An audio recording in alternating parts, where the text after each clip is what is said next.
കൂട്ടുകാരെ, ഞാനിന്ന് ഒരു വെജിറ്റബിൾ ബിരിയാണി ഉണ്ടാക്കുന്നത്. അപ്പോൾ കുക്കർ അടുപ്പിൽ വെച്ചു, എണ്ണ ഒഴിച്ചു, 2 സ്പൂൺ നെയ്യ് ഇട്ടു. ഇനി നമുക്ക് ബാക്കി വെജിറ്റബിൾ കൂടി ഇടാവേ. ഇപ്പോൾ 2 സ്പൂൺ നെയ്യ് ഇട്ടു. ഇനി നമുക്ക് മസാല ഇട്ടതിന് ശേഷം നമുക്ക് സവാള ഇട്ട് കൊടുക്കാം. സവാള ഒന്ന് ചെറുതായിട്ടൊന്ന് വാടി കഴിയുമ്പോഴേക്കും നമുക്ക്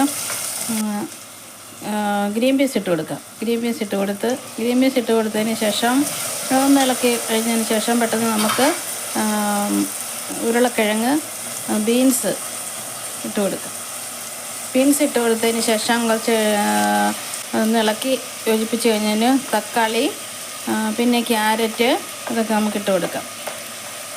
എനിക്ക് ഒന്ന് ഇളക്കി യോജിപ്പിച്ച് ഒന്നുകൂടി മസാലയൊക്കെ ഒന്ന് പിടിച്ച് വെജിറ്റബിൾസ് എല്ലാം ഒന്ന് ഇളക്കി യോജിപ്പിച്ചതിന് ശേഷം ഞാനെല്ലാം ടീസ്പൂൺ എടുത്തേക്കുന്നു. 1 ടീസ്പൂൺ മല്ലിപ്പൊടി, 1 ടീസ്പൂൺ ഗരം മസാല, 1 ടീസ്പൂൺ മുളക് പൊടി, 1 ടീസ്പൂൺ മഞ്ഞൾപ്പൊടി, ഇത്രയും ചേർത്ത് യോജിപ്പിച്ച് ഇച്ചിരി തൈരും കൂടെ ചേർത്ത് ഇളക്കാം.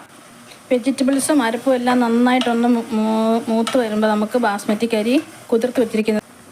അപ്പം നമുക്ക് കുതിർത്ത് വെച്ചിരിക്കുന്ന ബാസ്മതി അരി ഞാൻ 1 ഗ്ലാസ് അരിയാണ് എടുത്തിരിക്കുന്നത്. നമുക്ക് ഇട്ട് കൊടുക്കാം. നന്നായി ഇളക്കി യോജിപ്പിച്ച് കുക്കർ അടച്ചു വെക്കാം. ഇനി നമുക്ക് 3 വിസിൽ കേൾക്കുമ്പോഴേക്കും തുറന്ന് നോക്കാം. പിന്നെ okay,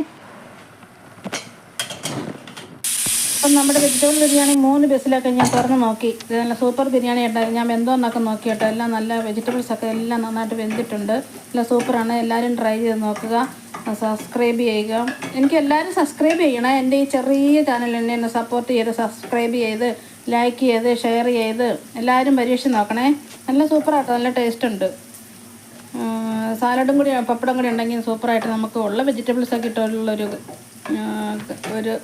vegetable biryani, easy vegetable biryani. അപ്പം എല്ലാവരും ട്രൈ ചെയ്ത് നോക്കുക. ഓക്കെ, എല്ലാവരും ട്രൈ ചെയ്ത് നോക്കുക കേട്ടോ. ബൈ. പിന്നെ കാണാം വേറൊരു വീഡിയോ ആയിട്ട് കേട്ടോ. സബ്സ്ക്രൈബ് ചെയ്യുക.